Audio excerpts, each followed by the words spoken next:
Okay, so now we're ready to start talking about lists in a more detailed way than we did in Chapter 3. But before we begin, let's just do a review of what a list is and some of the methods that we've already talked about, like appending and removing items from the list.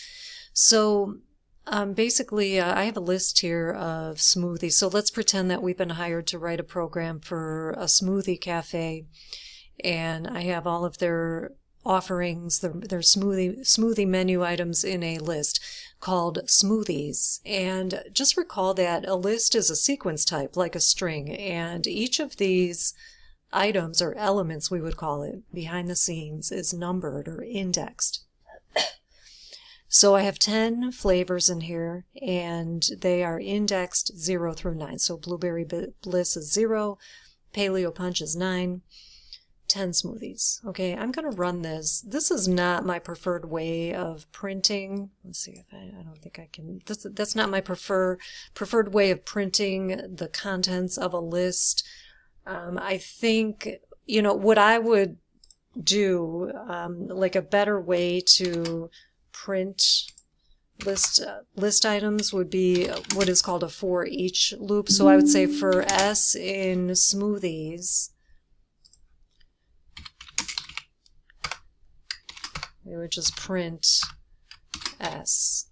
Okay. S is just a made-up name that I used to represent each individual smoothie as we're looping through the list.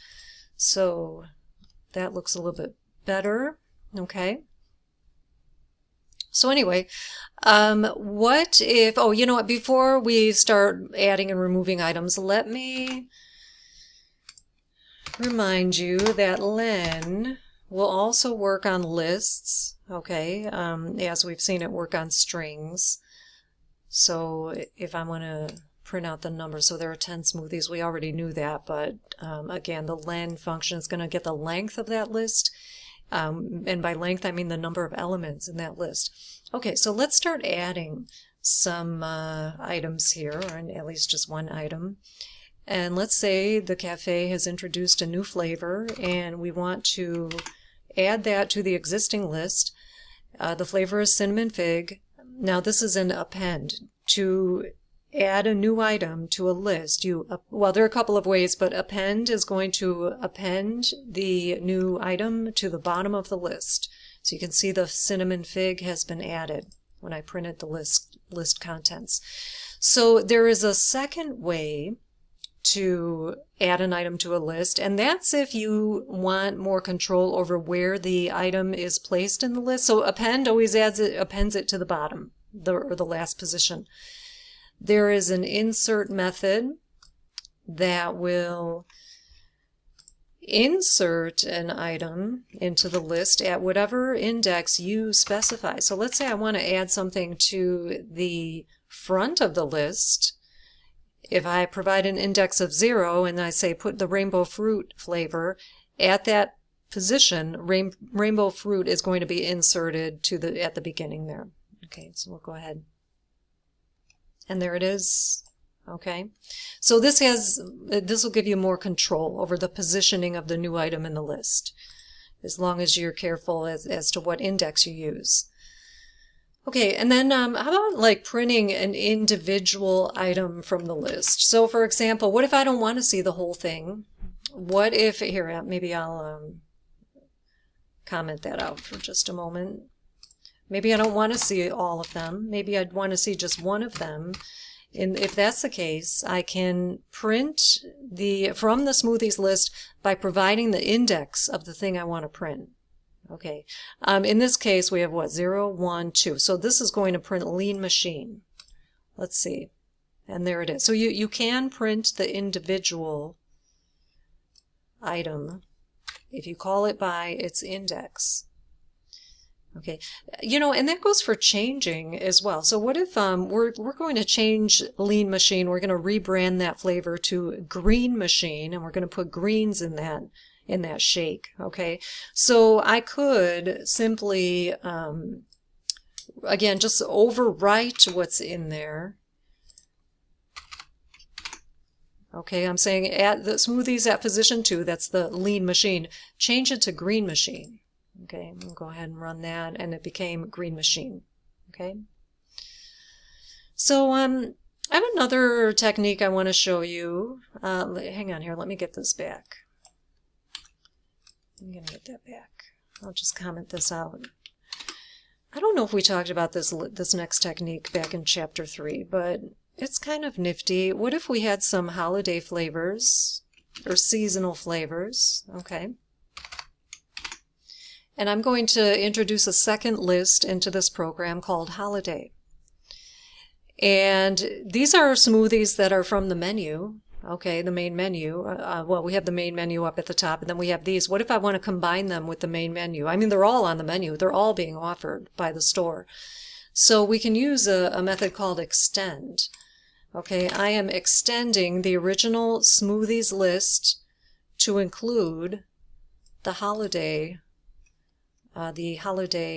list. Okay, so that'll basically extend my list at the top to include these new 3. You know what, I bet I have to print that after we do the extend. Let's run it. We'll see if those new ones have made the cut. Yeah, so you can see the list is growing and growing. Okay. All right, how about removing items? Just a couple more techniques here. So there are a couple of options you have. So I'm going to get in here. At this point, I probably have almost 14, 15 items in the smoothies list. What if I want to remove Mocha Madness? Mocha Madness is, okay, so that's like probably the 4th one. I know it's the 3rd, but I was inserting at the beginning. So that's probably the 4th one at position 3 by the time we get to this code. You can't, you know, I mean, the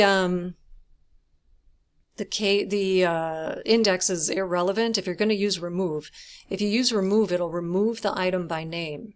Okay, and here's the thing though, it's case sensitive. It's case sensitive. So if I were to do this, watch this. I put in a fix there, but let's say I hadn't done that fix, and I try to remove Mocha Madness. Okay, look at how I have not capitalized that properly. This is how it is in the list. So if I run this, uh-oh, what happened? Oh, okay. I was expecting it to just do nothing and it wouldn't be removed, but look, it's saying, oh, it's not in the list. It couldn't find it, and now I'm throwing a runtime error. Okay, the program is blowing up on the user. So case sensitivity matters. Now, an easy fix would be just, properly capitalizes, or I could slap on title. That would convert that to title case, meaning each word is going to be capitalized. We probably looked at that back in chapter 3. Not a super important technique, but okay, so the Mocha Madness is gone. So, I mean, the point there is you can remove a thing by name. Case matters. It's case sensitive. So be extra careful. It's got to be perfect. It's got to appear exactly, character for character, as it appears in the list. Okay, and just one more. We may have talked about the pop method, and that is if you want to remove something by index. If you know the index, so I guess a lean machine is index of 1. Okay, yeah. Well, hang on. I guess that would be index of 2 if I inserted the rainbow fruit. So I'm going to, let's try to remove lean machine. I'm going to, oh no, you know what? Actually, no, I should be okay. I'm going to do index of 2. That should pop off the lean machine. Okay, the point is you can use pop, but just if you know the index of the thing you want to remove, that's what you should provide there for pop. Okay, and one more thing, you can use pop without the index, but that is going to pop, and by pop I mean remove, the very last thing in the list. So paleo punch. Oh, you know what? Actually, it would be cinnamon fig because I added the cinnamon fig after that. So let me just pop this and we'll see if the cinnamon fig is gone. Oh, no, you know what? Actually, sorry, I know I'm all over the place. It should actually pop the birthday cake because I extended that list. So the birthday cake is the one that will be popped. See, you can see kind of the danger almost of using pop. You're like, wait, which one's going to be removed? It's always going to be the last one that's going to be removed. And you see, even in this little application, I can barely keep straight what the last one is. Okay, so it was the birthday cake. All right, so that is that for this video. I know that was a whirlwind, but now we're going to dive into some more specific techniques.